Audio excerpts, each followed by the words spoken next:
Mikola Vinaj melku paprigu produkuje už veľa roky i u tým še usoveršil, a za tú produkciu potrebna specijalna sorta paprigi i okremni sposob obrobku. Keď se poobera, ga treba do takih mrežastih jednih mehoh poklas i pobešovať takde po šopoch, čardakoch, že by ešte dozrela vona i že by še tu nejakí materiji, ktorí dávajú pach, smak, že by še nam došli do maksimumu.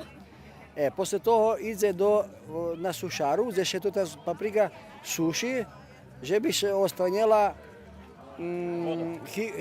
vlaha, higrostopna vlaha. Posle toho še ta paprika melje še perše na hrubše, pa še vecka melje na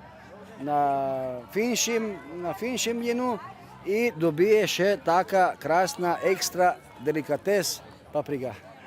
Tota specijalna papriga še volá Katarina, Vinaj ju pestuje ostatní 4 roky i bardzo je zadovoljný zo z ňu.